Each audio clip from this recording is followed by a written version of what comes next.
Hi, everybody. Welcome to the October installment of 100 Pictures of Honey. And tonight I am very, very excited to have our three readers, Mackenzie Berry, Jason B. Crawford, and William James, all writers who I admire and all, I don't know Mackenzie very well, but the other two people are people that I also really enjoy knowing other than poets. All three of them, though, do work that is very honest. Their voices are vivid, they're formally diverse, and all of them kind of carry the heft of reality in their lyrics. And I think you're really going to enjoy their work tonight. We are going to start this evening. Let me let one more person in so that he doesn't miss the beginning. We're going to start this evening with Mackenzie Berry, and I'm going to drop her information into the chat. Feel free to use the chat to write lines that you like, cheer on the poets, say hello to each other, use your little emojis, do your jazz hands, whatever you like to do to encourage our poets. I wasn't that familiar with Mackenzie's work until I knew that her book was coming out with Sundress, so we're pressmates, which is great. And her book, Slack Tongue City, which came out earlier this year, is a book I've read multiple times already. It's an ode city, but also mostly to the people that populate a city, an ode to desire and longing and becoming a part of something, whether that's a city, a landscape, or a relationship with another person. In her poem, I Must Confess, I Still Believe in Romance, in the second part, she writes, yes, here we built a tree, laughing as we rounded the belly, telling how maple sap thickens the tongue and then leaves. I found you, don't you remember? How quickly a woman loves a woman and then has to bury it alive. I can't wait for you to hear Mackenzie, and I can't wait to hear her either. So Mackenzie, it is all yours. Thank you so much, Donna, for having me. That was such a beautiful introduction. So I thank you for it. So glad to be here, grateful to be here, and grateful for the community of pressmates too. So I'll start with a poem in the book that was one of the first ones that I wrote, and it's in the form of a hustle, an ode to my mother. My mother had hands before she had children, after John Murillo's hustle. Mom said she made her back bad from those hands, raised 3 children plus her siblings with those hands, left the country and all its gins and rain hymns, made a house from a paycheck with those hands, took a paint can and a ladder to a gutter, made a garden from dirt and seed with those hands. I told her once, I've seen angels on the ground while she turned a bathtub faucet with those hands. She's seen angels on the ground too, ones with skin and teeth and fingers that reach like with those hands, said a prayer and lit a daily candle, burned wicks for peace with those hands, used to wade in rivers and bike fast as red, pick peaches high as clouds with those hands. For her firstborn, she planted a magnolia tree in the front yard, sturdy as a pillar from those hands. She tells me, when it's time, I want my ashes spread so I can touch everything again with those hands.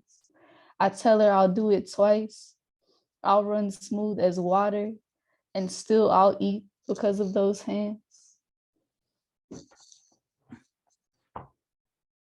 So that's the first one.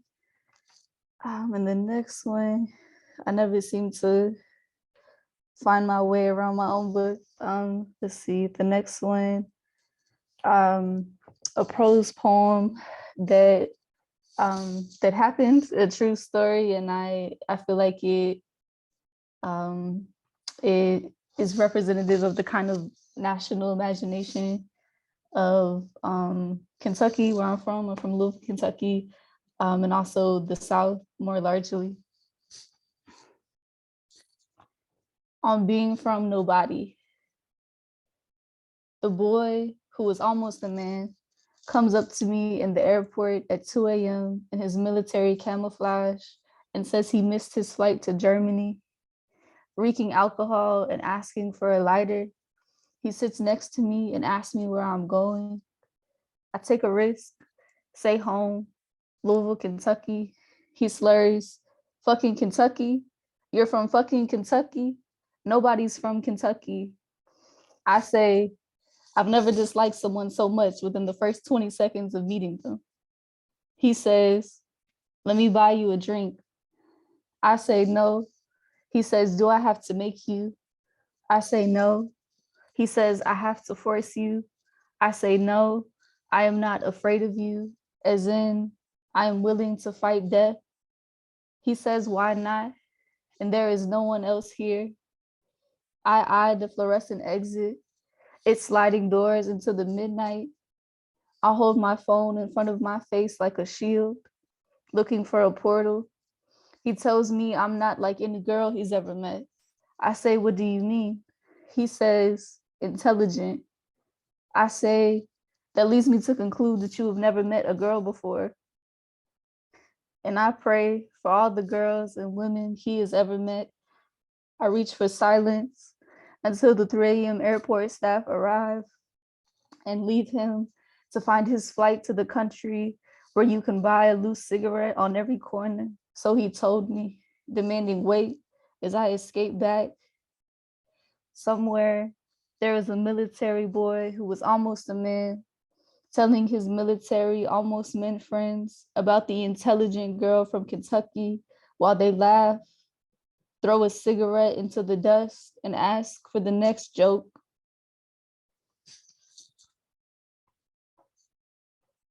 So that's the second one. The next one I'll do is called When Everything is Desperate, which I think many of us have been feeling for the last however years.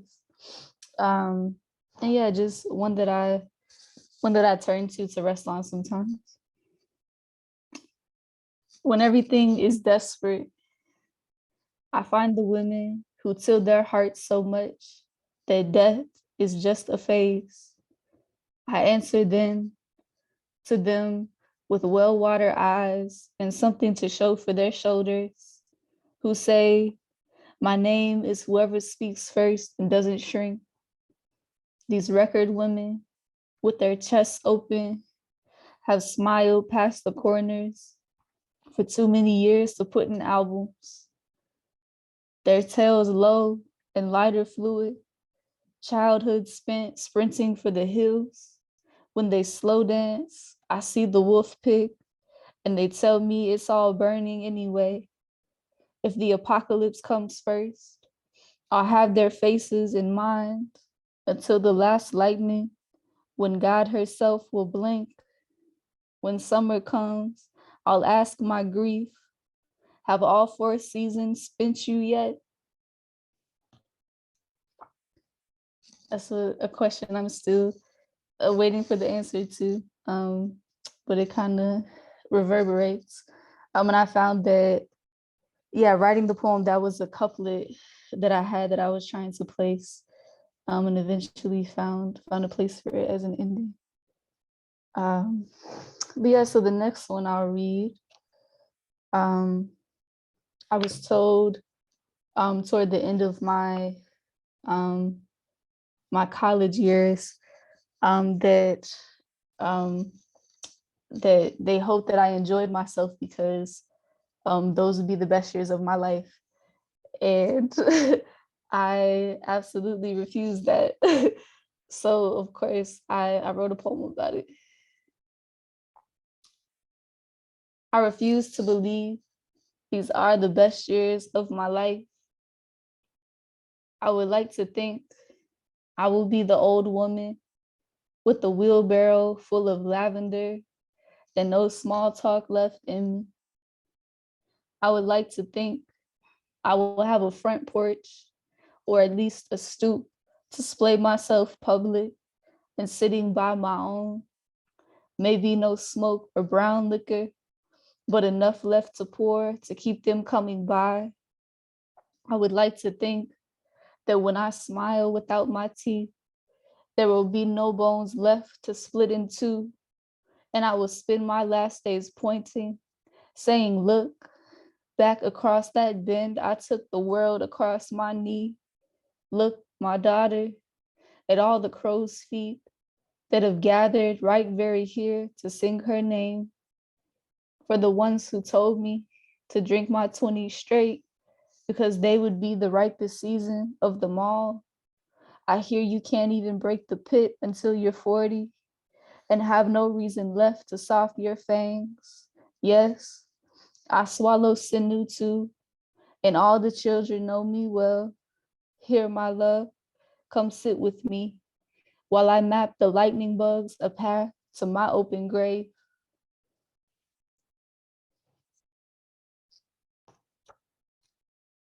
Okay, I'll do a couple more.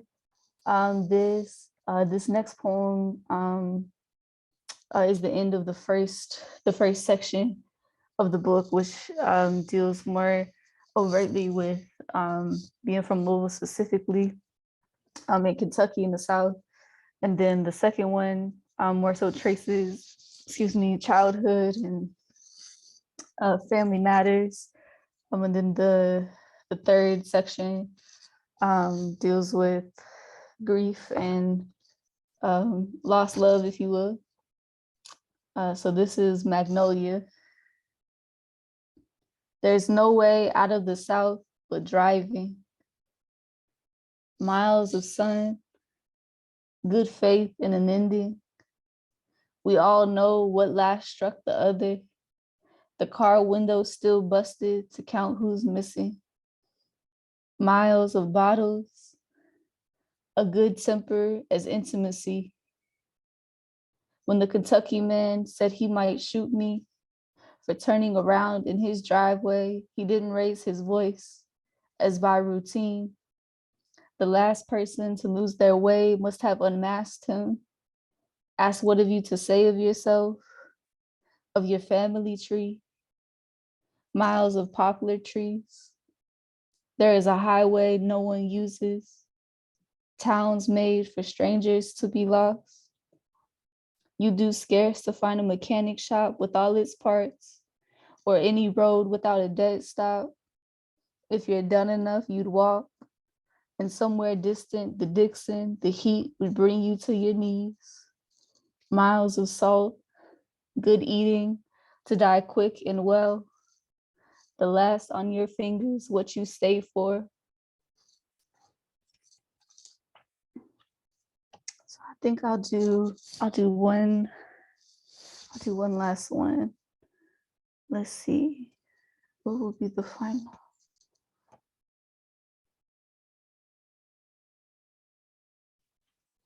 I think I'll do maybe I'll do the last section of the poem you mentioned, Donna, which is the ending, the last poem in the book, the final poem. And it has 3 sections, so I'll read the third one of it, and I'll leave there. I must confess, I still believe in romance. Of all the genocides we tell our children before bed, this one has no softness, but in the grief hum. See, I saw a girl hand me her best memory, and therefore I still believe in her. I watch us watch museums of massacre and then stumble out into the dry air, clean of the scalps, but reeking of them. And I reach for a rocking chair or something I can fall into. For once, I see my father cry in public and I believe him. All the times he watched movies about fathers dying. When I rest, I think of all the times my breath has stopped, and if I could fly without all my teeth. See, Of all the dinner tables eating silent, there is a family rage so shaking the music starts. And so this time I pass the salt. When I leave here, I want to meet all the women with best memories they still have and gather us in until she is full. Fat as we are, I eat the rest. For of all the butchers, she is the sharpest, even as she sleeps. America, how endless and dying. Have we no want for heaven at all? Thank you all. Thank you, Mackenzie. It's such a wonderful sense of and tenderness for a place and for the people in that place in your work. I really enjoyed it. I just dropped the link to purchase Mackenzie's book in the chat again. And we are going to move on to our second reader, who is Jason B. Crawford. Jason, I was lucky enough to briefly meet Jason at AWP last year. And they're just delightful in person, as they are on the page and on the internet. I'm happy to say Jason's poems, I was also lucky enough to review their book for Limp Wrist magazine, and it was very difficult to review because it was a collection where I wanted to keep quoting things, and I know you have to do more than that and when you write a review. But one of the things that I did write, the body is so much in this book. That Year of the Unicorn Kids is full of odes to the body in all of its iterations. The body as lover, as sacrifice, as vessel, as contrition, as repulsion, as abandon, as rebellion, and as magical and rare, much like a unicorn is. He has a long poem in the book called that has many parts, called Debt. And I'm just going to share with you the first part, or the first few lines of the second part. And then I'm going to let Jason speak for themselves. At 5, I roll on the floor near my mother's feet. I tell her I do not wish to die.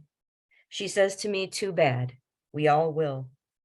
This is in the wake of her mother's funeral. Ever since, I've been so unafraid of leaving. We are machines built of time and letting go. Jason B. Crawford, everyone. Thank you, Donna.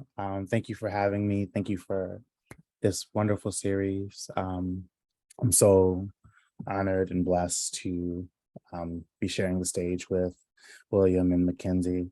And I feel like, Mackenzie, this is like our third time reading together, and every time, like, your book is phenomenal. So yeah, I don't know how I'm gonna top that, but I'm gonna read some poems. Let's do that. Let's read some poems. I do have this beautiful, lovely cover with poems in it. And I am really excited because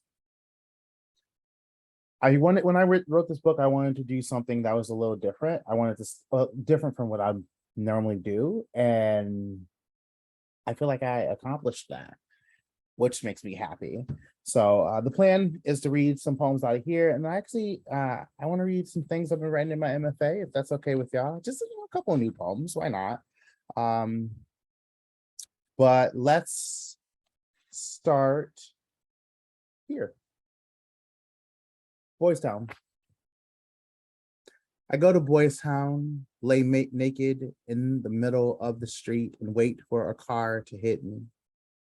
It isn't that just my life, waiting for things to come ruin me. Boy laid stretched out on the bed or road or the bathroom stall, ready to be destroyed inside out.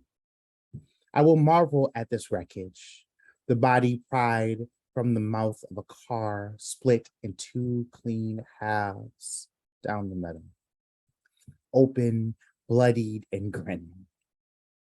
And it doesn't have to be the gay district of Chicago. It could be New York or DC or Los Angeles or my home. I just happened to be here when my body decided it needed to be turned to dust. And it's funny, the miracles we create when we don't want them. Middle of the day, and busy street, but no cars came to level me. So instead, I found a boy to do the shoveling. I wonder if he knows what he buried.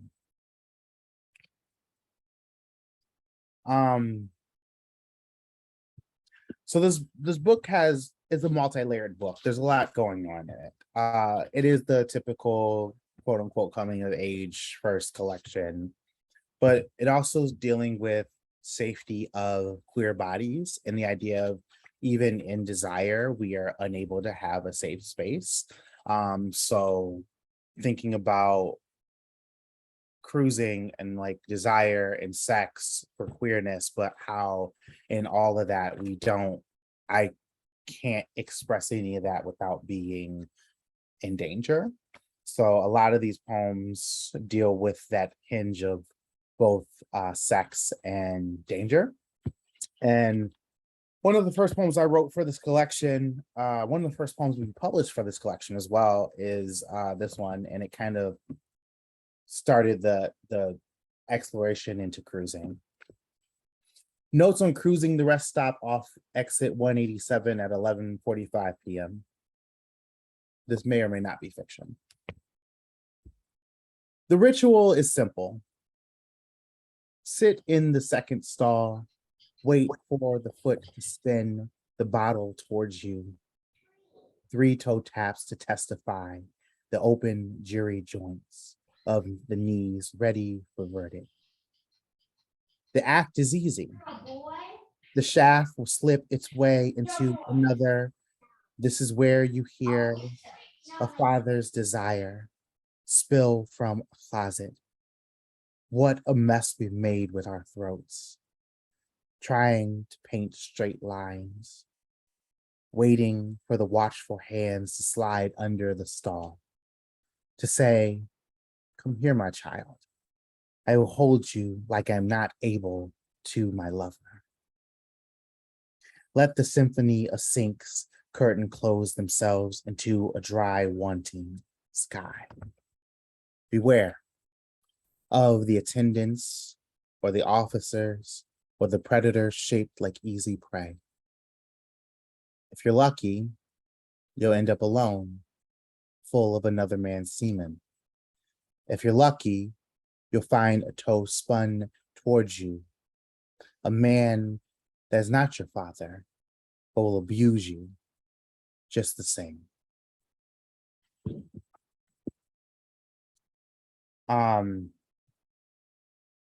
Another part of it, and especially with the poem that Donna read, another part of it is thinking about reimagining myself as a younger queer person. So what would it look like if I came out at 8, at 10? What do I gain from that? But also what do I lose in that? And I really wanted to throw myself into this speculative fiction. And one of the poems that came out from that is this one, In Defense of Boys Being Boys. Maybe it's the black heat of summer, its long freckling prongs forced into our anatomy, the hours of sun we choke down until we become light so much that we only know how to run towards it.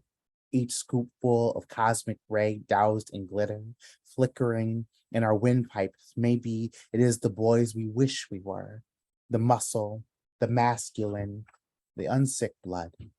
Painted silhouette of a cat's eye, dressed in a fool's gold foil, the malleable tongue split into gender, its bitter curl around a vile shaft, dismemberment and pickling of the boy body. Maybe it's the way we are taught to love from a distance, the way we look at Terrell in gym class.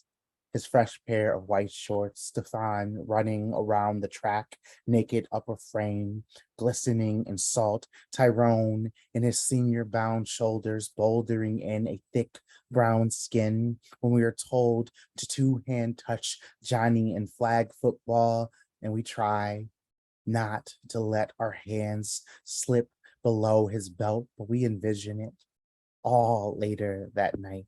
our fingertips tracing the weight of his hymn, and it's in the language of how we dream it, crawling our fingers in between a boy's belt loops, reaching into the unzipped fly of his jabots, pulling back a boy flocked in butterflies. Maybe it is how we are in sixth grade, have been taught we own nothing, including our own cauterized erection, the dichotomy of the meat and what it's worth, young us not yet understanding the soreness that thrashing bodies can bring.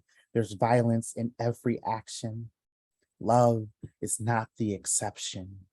We know only of blood staining the silk sheets in our touch, and I guess that is the simplest analogy for currency. At 11, we have not yet learned this form of division. We just know the curvature of James's still quaking abs. And if this is the price of our cocooning body being cracked into a trickling cavity by the blade of a boy's fearful hand careening wildly into our sternum, then bring on the light. We welcome it.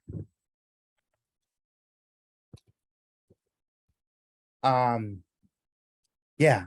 So I want to read a new poem or two. Let's see what I got. I got time. So I'm gonna read this this new poem. So the new project that I'm working on is really based on Afrofuturism and thinking about Black people leaving Earth because Earth sucks, especially for Black people. So yeah, just bear with me, just stick with me. So this poem, I don't get to read this a lot because it's a little longer, and so it's what I'm going to end on, but it is a palindrome, and yeah, it's a failed palindrome. So the idea of a palindrome is to return to its start, and sometimes you don't want to do that. Impact of return: a failed palindrome after Philip B. Williams. Upon leaving, by the end of this poem, I will return to my country a new ghost, a cracked mortar ground into the sound of etching, grounded to the sound of etching into the skin. There's so much to believe a country is worth: its weight, the gold it harvests from its fields, the fields it owns like its people worked like a field. When I stop to question the way color bends around the skin, I am only met with batons, an orchestra of violence crescendos across my bones. What a radical concept. Freedom that drips from the mouth of its country, a river of hymns drifting along its banks, a small dove drinking from this song until its feathers are bursting into a shredded flag. My country was a flame-soaked ocean. My first country started in rot, the smell of coins decaying the land. In the stars, we found a space, a country built of milk new as honey from a mother's warm blood, a land that we tend to just as it tends to us. We, the soft ground ready to be tilled by the wind's crescent hands. And what a beautiful sight, to be called something Black and soft and alive. Children with dandelions skittling their hair. A boy cups our moon's face like a melon, kisses its cheek before tumbling back to the pillowed ground, and this is how we say goodnight. A ritual, a dance, the skin left intact. The boy rises from the ocean, adorned in a crown of seaweed and shells brown as his buttered eyes. I wish I could show you the golden ring crowning his head, pelicans swooping from the loops in his braids as the light pulls from a single thread of hair, and we all rejoice a life here another day. And isn't that supposed to be beautiful too? Living, a fountain of Black arms folding over a stove. We let The dinner table drown in black limbs buzzing loud as a cicada August. This too becomes the work of the people, mouths hungry for the wet sap of laughter. We chose against a land that specialized in stealing. Today, I passed a cop car and its leather seats ribboned out a bed of flowers, a small jungle of geraniums springing between the dashboard. I picked one and its siren blooms sweet in my hand. I watched its petals bullet towards my skin upon returning. I watched a bullet petal out towards my skin, become a siren blooming sour in my hand, a vicious mercury spade sifted into the corralled flesh. Between the dashboard of a small car, there is a dead boy, a picked tendon, small jungle of geraniums sprung out from the bed of flowers, his leather hide ribboning as a cop car passed us, light spilling out like a severed vein. This land that specializes in stealing did its job. Today, it chose against the wet sap of laughter. It worked the people hungry, mouth a dry cicated August. This too becomes part of the machine, our black limbs buzzing loud as a glowing white furnace. We let the sidewalks drown in a fountain of black, arms folding over each other like a shield. And isn't that supposed to be the law of living here? Another day, we all mourn a life, the light pulling from a single thread of hair, swooping the loops in our braids as the blonde rings crown our neck, pelicans circling our carcasses like vultures, beaks dripping with the desire for our meat. I wish I could show you the shell casings, black as is bored in eye sockets, an ocean adorned in our bodies, tangled with seaweed, a ritual, a dance, skin left hoveled, a boy falls into a pillaged ground, and this is how we say goodbye. Kiss his cheeks before he tumbles back to the moon. His face like a melon, a child with skittles dandelion, his hair, a boy cups something black and soft and wanting to live. Crescent hands with what a beautiful sight it was to call the soft ground ready to be tilled in plots. The land we tend to is just our warm blood, a country built from the milk of our mothers, the smell of coins decaying in the land of rot. My first country soaked in flames. My first country started as a shredded flag, a song of a small dove bursting into feathers. My first country was not a country, but a war. It smiled in its own stench of blood, coating its fields, dressing its people. Color can only bend around the brightest light when that is all there is. I return to my first country, its bullets, its laws, the crack in its scarleting sky, and nothing more. And in return, we take back our ghost. Thank you. Wow. That turn back into when you turned the palindrome was incredibly beautiful and well done. And I can't wait to see what this new project is going to look like. Thank you so much, Jason, for sharing your work. And last but not least, I'm so excited to finally hear William read. William and I were talking before we started, trying to figure out how long we've known each other on the internet. And we think it's about 10 years. We still can't remember exactly how that first happened. We're thinking it might have been a 30-30.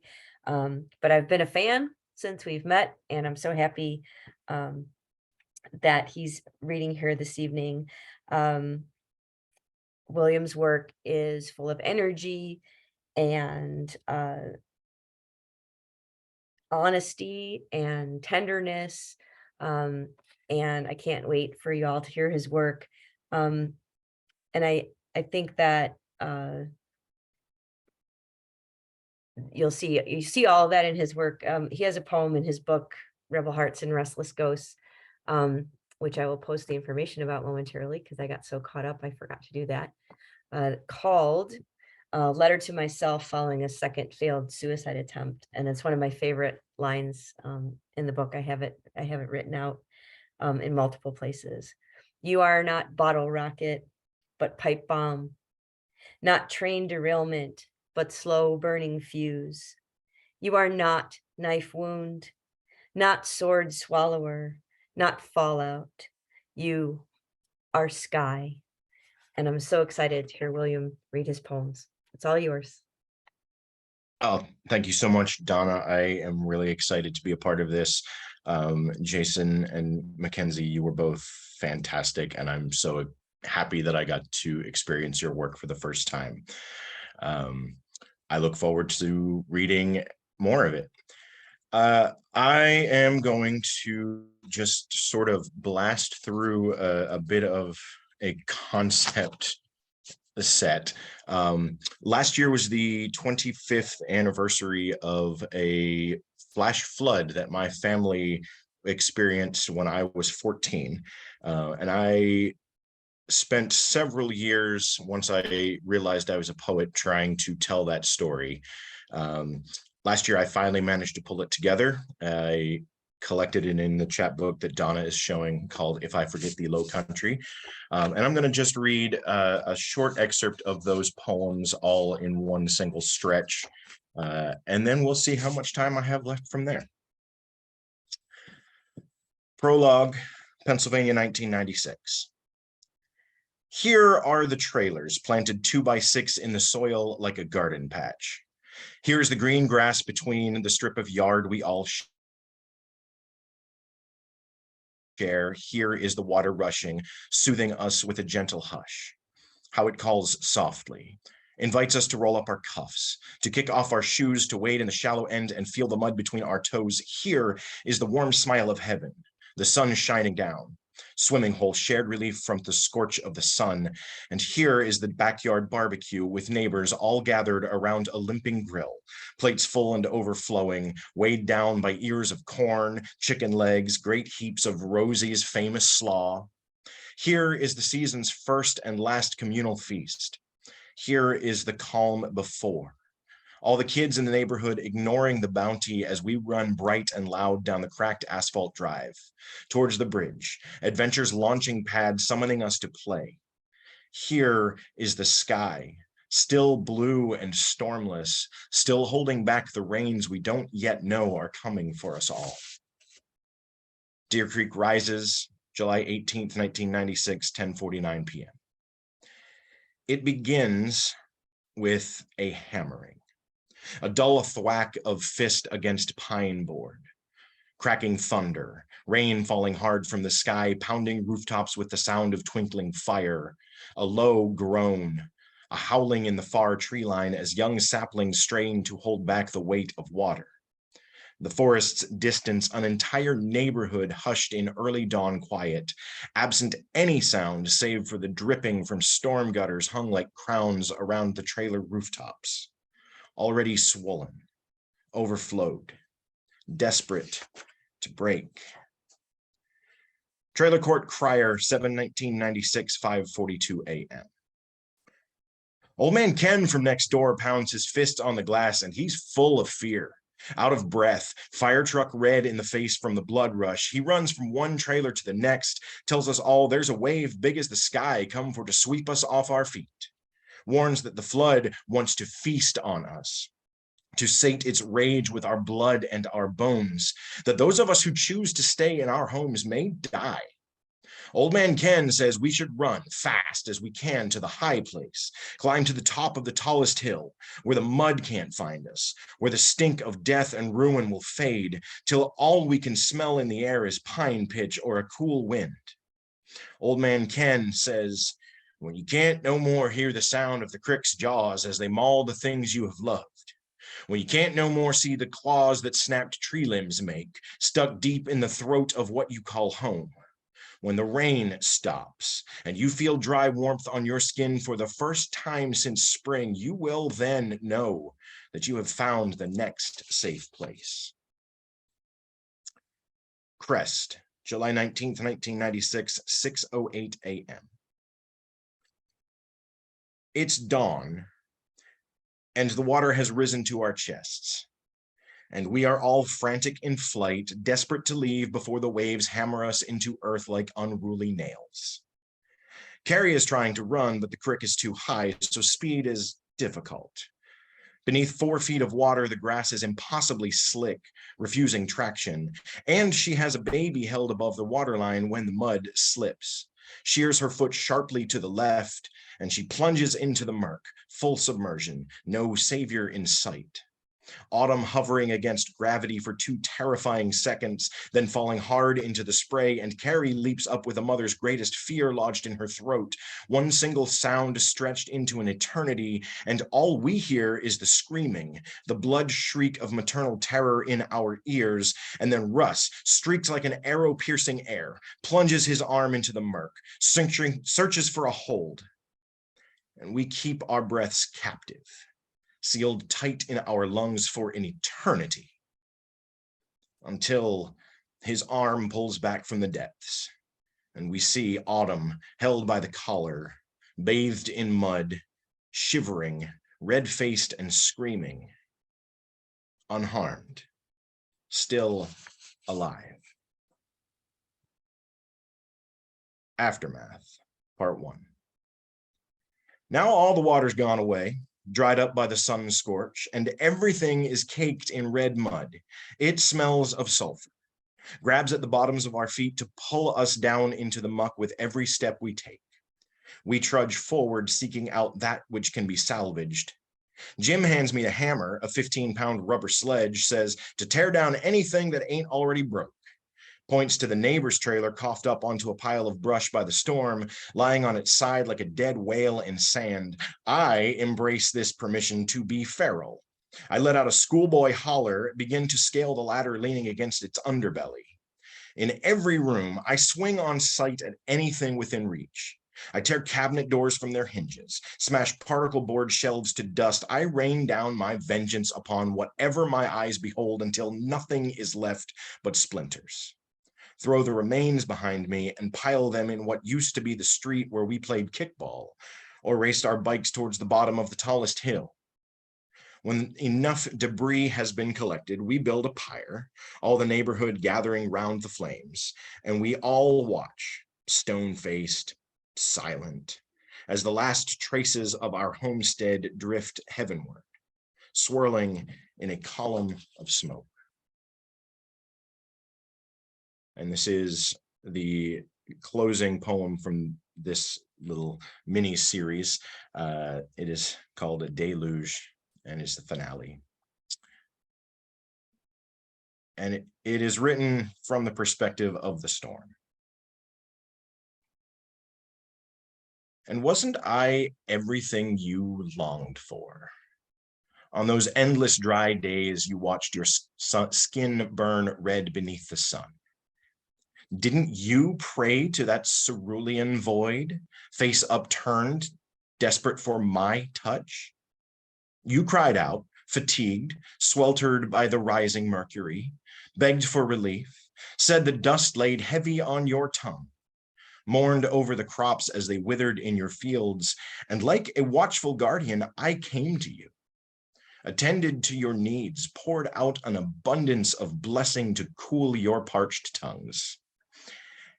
And perhaps I was overly swift with my caress, too eager to yield to your petitions. But what mother could ever see her children ravished by thirst and offer only a swallow?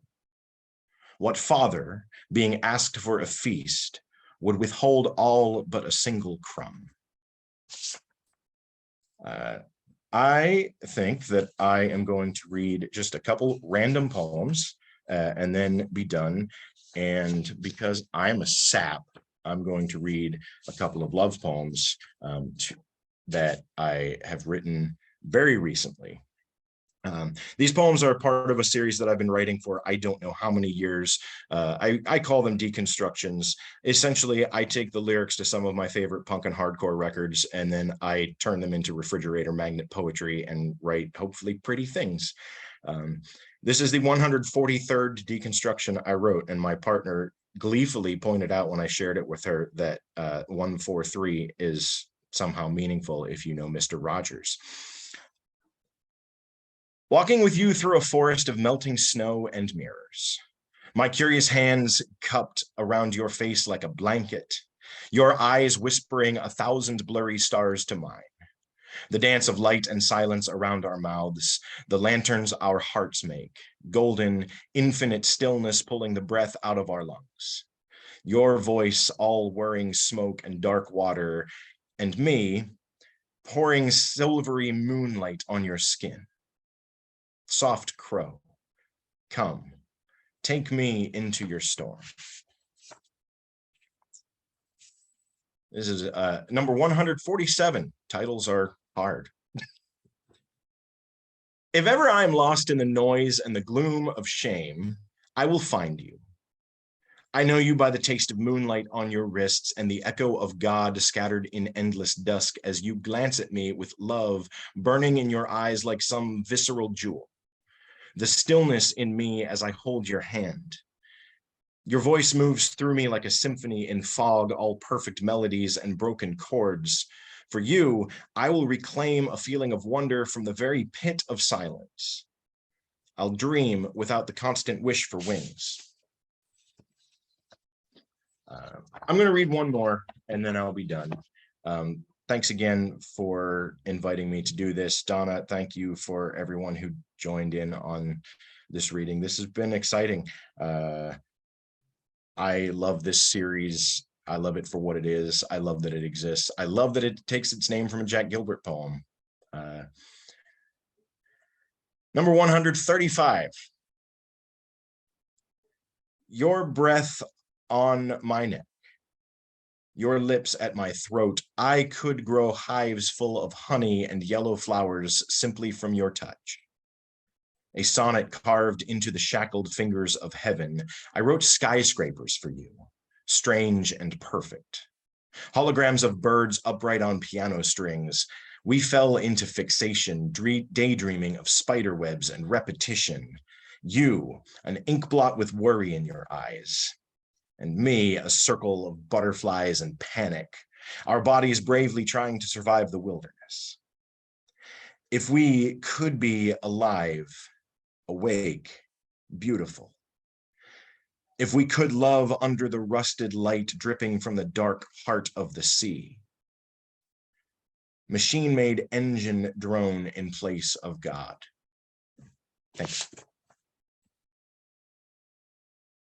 Thank you, William. It was wonderful. Thank you, Mackenzie. Thank you, Jason. Everyone can feel free to unmute if they like and say hello. I'm going to stop the recording.